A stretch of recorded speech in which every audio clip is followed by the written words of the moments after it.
The Beekeeper's Picnic. You've probably never played a detective game like this. The Beekeeper's Picnic isn't about solving murders or chasing masterminds through foggy alleys. It's Holmes in retirement, older, softer, and trying to pull off something way more difficult, organizing a surprise picnic for Watson. Set in a sleepy English village after World War I, the game leans into cozy mystery territory. It's a classic point and click with charming pixel art, full voice acting, and a unique deduction mechanic called the Brain Attic. Basically Holmes' mental whiteboard where you piece clues together to unlock new paths. And while the puzzles are smart, they're never punishing. You can call Mycroft for hints if you get stuck. What really makes it stand out is the heart, the friendship between Holmes and Watson, the gentle humor, and the slice of life vibe that somehow makes a clifftop picnic feel like a real adventure. It's all the work of a solo dev, Helen Greetham, backed by a killer voice cast and a relaxing soundtrack. If you want something clever, heartfelt, and a little different, The Beekeeper's Picnic is one of those hidden indie gems you'll wish more people talked about.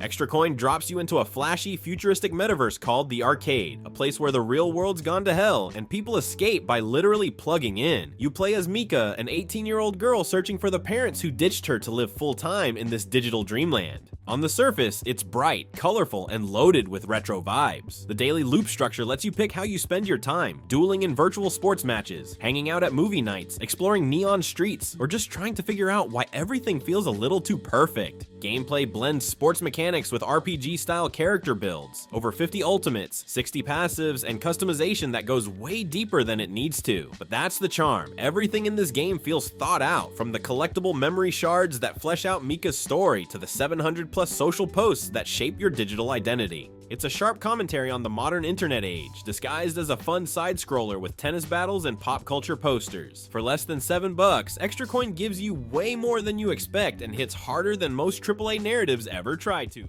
Farewell Planet is one of those rare indie games that quietly lingers with you long after it ends. Created by Japanese solo developer Tokoro Nyori, this side-scrolling narrative adventure drops you into a hauntingly beautiful world where machines live out deeply human stories, long after the people are gone. You play as a small, childlike robot in a quiet village full of emotional echoes. Everyone else is gone, but they've left behind memories, feelings, and unfinished moments, and it's your job to help bring a sense of peace to each of them in your own way. The core mechanic lets you step into others and experience the world from their point of view. No combat, no time limits. Just a slow, thoughtful journey of helping others find closure. The visual style is stunningly minimal, silhouette characters against delicate, dreamlike backgrounds, and the soundtrack shifts to match each encounter, making even small moments feel deeply personal. It's short, only a few hours of gameplay, and doesn't overstay its welcome. Quiet, emotional, and completely unlike anything else. Farewell Planet is a hidden gem that deserves way more attention than it gets.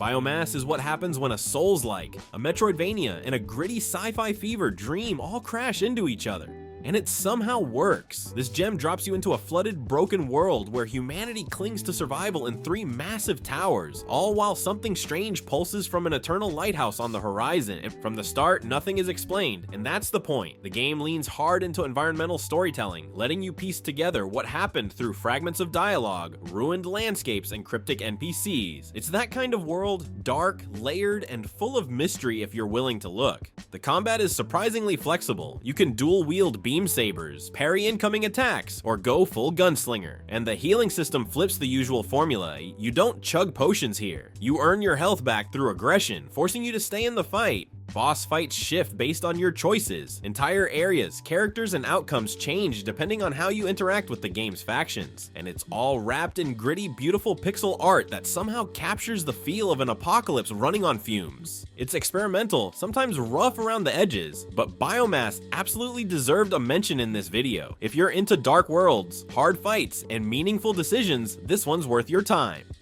Duck Detective, The Ghost of Glamping is exactly what it sounds like. Equal parts cozy mystery, ridiculous charm, and surprisingly clever deduction. You play as Eugene McQuacklin, a washed-up duck detective with a bread addiction and more emotional baggage than his suitcase. He's dragged to a haunted glamping site for a so-called relaxing getaway, and of course, someone's up to no good. The game leans fully into its absurdity without losing the heart of what makes a good mystery. You explore sunny Lakeside, a luxury campsite with furnished tents and eerie secrets, interrogating guests who are hiding more than just marshmallows. A chess influencer with a cult-like fan base? Check. A possibly cursed camp manager? Check. A mysterious capybara who won't make eye contact? Also, check. At its core is the deduction system, a word puzzle mechanic where you slot clue words into Eugene's notebook to make sense of suspects' stories. You're never punished too harshly for mistakes, and the game offers generous hints if you get stuck. It's funny, relaxing, occasionally spooky, and just smart enough to keep you engaged. Whether you've played the first game or not, Ghost of Glamping is a quirky, short, and genuinely enjoyable case worth cracking. Cobalt Core. This game isn't just another deck builder, it's a smart, sci-fi twist on the genre that fuses tight card mechanics with FTL-style positioning and a surprisingly heartfelt narrative. You command a spaceship, dodging missiles, and laying down fire across 3 lanes of tactical combat. Think Slay the Spire meets Into the Breach, but you're piloting a crew of time-looped talking animals through a cosmic mystery. Each run, you pick 3 crew members out of 8, and each one completely changes how you play. Some focus on shielding and slow burn damage, others go all in on high-risk offense or card draw loops. The kicker? You're not just grinding for upgrades, you're unlocking memories. The more you survive, the more you uncover about who these characters are and why they're stuck in a loop. The combat is a standout. You don't just play cards, you shift your ship left and right to dodge attacks and aim your cannons. Enemies telegraph their moves, so every turn becomes a tactical puzzle, not just a numbers game. With gorgeous pixel art, a stellar soundtrack by Aaron Churoff, and a ton of replay value, Cobalt Core stands out even in a crowded genre. Whether you're here for the deck building or the story, this is one of those indie games that just gets it. If you enjoyed this video, make sure to subscribe. Let us know your thoughts and rate our list down in the comments.